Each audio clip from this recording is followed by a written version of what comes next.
Hello friend, Radhe Radhe, जय श्री कृष्ण। आप सभी लोगों का मेरे कान्हा शॉर्ट्स में बहुत बहुत स्वागत है। तो आज मैं श्रीमद् भागवत महापुराण का 11वां पाठ कहने जा रही हूँ।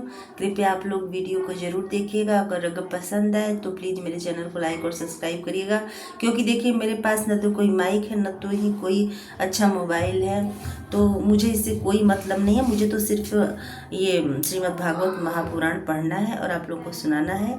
तो प्लीज़ मैं अपना वही काम कर रही हूँ और आप लोग प्लीज़ ज़रूर देखिएगा वीडियो। अगर पसंद आए तो चैनल को लाइक और सब्सक्राइब जरूर करिएगा।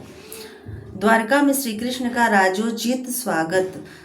तो इस समय भगवान श्री कृष्ण द्वारिका में जा रहे हैं और वहाँ पे उनका जो स्वागत हुआ है उसी का वर्णन इस पाठ में हुआ है। सूत जी कहते हैं, श्री कृष्ण ने अपने समृद्ध आनर्द देश में पहुंचकर वहां के लोगों की विरह वेदना बहुत कुछ शांत करते हुए अपना श्रेष्ठ पांचजन्य नामक शंख बजाया। भगवान के ओठों की लालिमा से लाल हुआ वह श्वेत वर्ण का शंख बजते समय उनके कर कमलों में ऐसा शोभायमान हुआ जैसे लाल रंग के कमलों पर बैठकर कोई राजहंस उच्च स्वर से मधुर गान कर रहा हो। भगवान के शंख की वह ध्वनि संसार के भय को भयभीत करने वाली है। उसे सुनकर सारी प्रजा अपने स्वामी श्री कृष्ण के दर्शन की लालसा से नगर के बाहर निकल आई।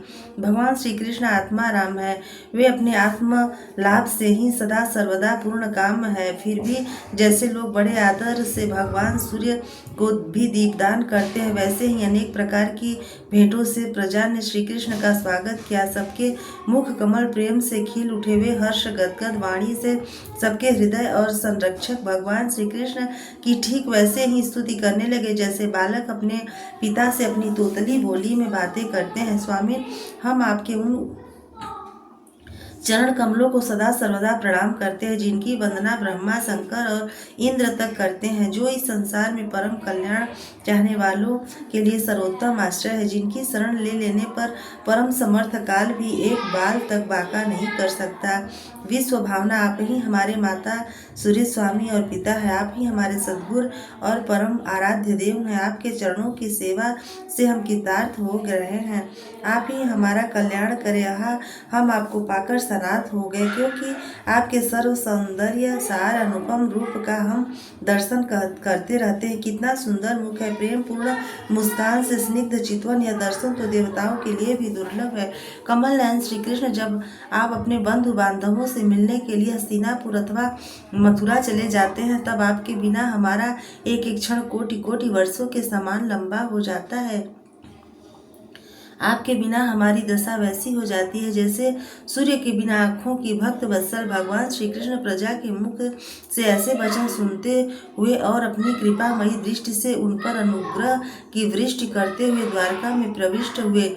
जैसे नाग अपनी नगरी भोगवती की रक्षा करते हैं, वैसे ही भगवान की वह द्वारिकापुरी भी मधुभोज, दशहार और कुकुर, अंधक और वृष्टिवंशी यादवों से, जिनके पराक्रम की तुलना और किसी से भी नहीं की जा सकती, सुरक्षित थी। वह पूरी समस्त ऋतुओं के संपूर्ण वैभव से संपन्न एवं पवित्र वृक्षों एवं लताओं के कुंजों से युक्त थी। स्थान स्थान पर फलों से पूर्ण उद्यान, पुष्प वाटिकाएं एवं क्रीड़ावन थे। बीच बीच में कमल युक्त सरोवर नगर की शोभा बढ़ा रहे थे। नगर के फाटकों, महलों और के दरवाजों और सड़कों पर भगवान के स्वागतार्थ बंदरवारें लगाई गई थी। चारों ओर चित्र विचित्र ध्वजा पताकाएं फहरा रही थी, जिनसे उन स्थानों पर कोई प्रभाव नहीं पड़ता था। उनके राजमार्ग, अन्यान्य सड़कें, बाजार और चौक झाड़ बुहारकर सुगंधित जल से सींच दिए गए थे और भगवान के स्वागत के लिए बरसाए हुए फल फूल, अक्षत अंकुर चारों ओर बिखरे हुए थे। घरों के प्रत्येक द्वार पर दही, अक्षत, फल, ईख, जल से भरे हुए कलश, उपहार की वस्तुएं और धूप दीप आदि सजा दिए गए थे। उदार शिरोमणि वसुदेव, अक्रूर, उग्रसेन, अद्भुत पराक्रमी बलराम, प्रद्युम्न, चारुदेष्ट और जाम्बवती नंदन सांब ने जब यह सुना कि हमारे प्रियतम भगवान श्री कृष्ण आ रहे हैं, तब उनके मन में इतना आनंद उमड़ा कि उन लोगों ने अपने सभी आवश्यक कार्य भगवान के प्रति उनका आवश्यक कार्य सोना, बैठना और भोजन आदि छोड़ दिए। प्रेम के आवेग से उनका हृदय उछलने लगा। वे मंगल शकुन के लिए एक गजराज को आगे करके स्वस्त्य पान करते हुए और मांगलिक सामग्रियों से सुसज्जित ब्राह्मणों को साथ लेकर चले। शंख और तुरही आदि बाजे बजने लगे और वेद ध्वनि होने लगी। वे सब हर्षित होकर रथों पर सवार हुए और बड़ी आदर बुद्धि से भगवान की अगवानी करने चले। साथ ही भगवान श्री कृष्ण के दर्शन के लिए उत्सुक सैकड़ों श्रेष्ठ वारांगनाएं, जिनके मुख कपोलों पर चमचमाते हुए कुंडलों की कांति पड़ने से बड़े सुंदर दिखते थे, पालकियों पर चढ़कर भगवान की अगवानी के लिए चली। बहुत से नट, नाचने वाले, गाने वाले, विरद, बखानने वाले, सूत, मागध और वंदी जन भगवान श्री कृष्ण के अद्भुत चरित्रों का गायन करते हुए चले। भगवान श्री कृष्ण ने बंधु बांधवों, नागरिकों और सेवकों से उनके योग्यता के अनुसार अलग अलग मिलकर सबका सम्मान किया। किसी को सिर झुकाकर प्रणाम किया, किसी को वाणी से अभिवादन किया, किसी को हृदय से लगाया, किसी से हाथ मिलाया और किसी की ओर झुककर मुस्कुरा भर दिया और किसी कि केवल प्रेम भरी दृष्टि से देख लिया। किसी को जो इच्छा थी उसे वही वरदान दिया।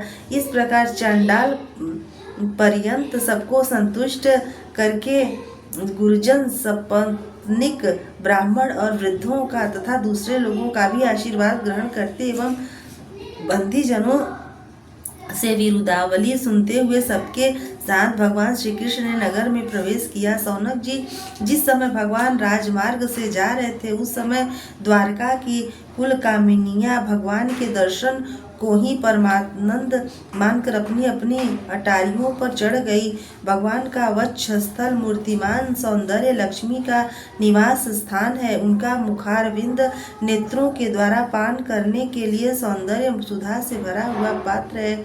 उनकी भुजाएं लोकपाल को भी शक्ति देने वाली हैं। उनके चरण कमल भक्त परमहंसों के आश्रय हैं। उनके अंग अंग शोभा के धाम है। भगवान की इस छवि को द्वारकावासी नित्य निरंतर निहारते रहते हैं, फिर भी उनकी आंखें एक क्षण के लिए भी तृप्त नहीं होती। द्वारका के राजपथ पर भगवान श्री कृष्ण के ऊपर श्वेत वर्ण का छत्र तना हुआ था। श्वेत चंवर डुलाए जा रहे थे। चारों ओर से पुष्पों की वर्षा हो रही थी। वे पीतांबर और वनमाला धारण किए हुए थे। इस समय वे ऐसे शोभायमान हुए मानो श्याम मेघ एक साथ सूर्य, चंद्रमा, इंद्रधनुष और बिजली से शोभायमान हो। भगवान सबसे पहले अपने माता पिता के महल में गए। वहां उन्होंने बड़े आनंद से देवकी आगे सातों माताओं का चरणों पर सिर रखकर प्रणाम किया और माताओं ने उन्हें अपने हृदय से लगाकर गोद में बिठा लिया। स्नेह के कारण उनके स्तनों से दूध की धारा बहने लगी। उनका हृदय वर्ष से विह्वल हो गया और वे आनंद के आंसुओं से उनका अभिषेक करने लगी।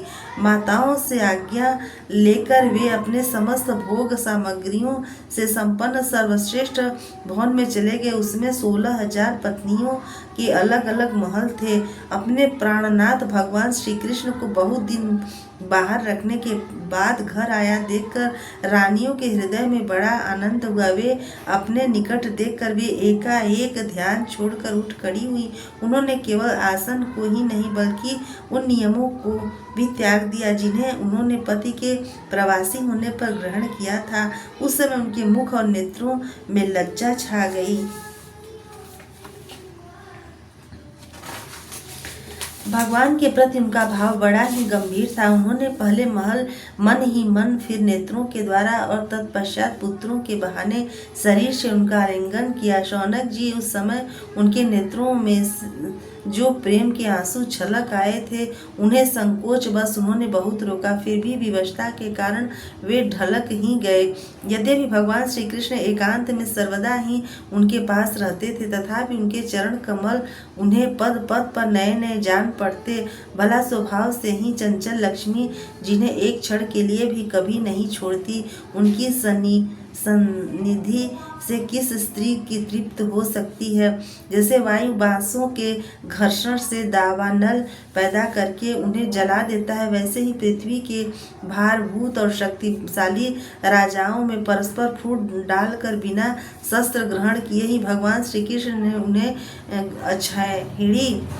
अक्षौहिणी सेना सहित एक दूसरे से मरवा डाला और उसके बाद आप भी उपराम हो गए। साक्षात परमेश्वर ही अपनी लीला से इस मनुष्य लोक में अवतीर्ण हुए थे और सहस्रों रमणी रत्नों में रहकर उन्होंने साधारण मनुष्य की तरह घृणा की, जिनकी निर्मल और मधुर हंसी जिनके हृदय के उन्मुक्त भावों को सूचित करने वाली थी, जिनकी लजीली चितवन की चोट से बेशुद्ध होकर विश्व विजयी कामदेव ने भी अपने धनुष का परित्याग कर दिया था। वे कमनीय कामिनियां अपने काम विलासों से जिनके मन में तनिक भी क्षोभ नहीं पैदा कर सकी, उन असंग भगवान श्री कृष्ण को संसार के लोग अपने ही समान कर्म करते देखकर आसक्त मनुष्य समझते हैं। उनकी यह मूर्खता है। यह तो भगवान की भगवत्ता है कि वे प्रकृति में स्थित होकर भी उनके गुणों से कभी लिप्त नहीं होते। जैसे भगवान की शरणागत वृद्धि अपने में रहने वाले प्राकृत गुणों से लिप्त नहीं होती, वे मूढ़ स्त्रियां भी श्री कृष्ण को अपना एकांत सेवी स्त्री परायण भक्त ही समझ बैठी थी, क्योंकि वे अपने स्वामी के ऐश्वर्य को नहीं जानती थी। ठीक वैसे ही जैसे अहंकार की वृत्तियां ईश्वर को अपने धर्म से युक्त मानती हैं। इति श्रीमद्भागवते महापुराणे पारमहंस्यां संहितायां प्रथम स्कंधे नैमिषि योपाख्याने कृष्ण द्वारका प्रवेशो नामैकादशो अध्यायः। श्री कृष्ण गोविंद हरे मुरारे, हे नाथ नारायण वासुदेव। श्री कृष्ण गोविंद हरे मुरारे, हे नाथ नारायण वासुदेव।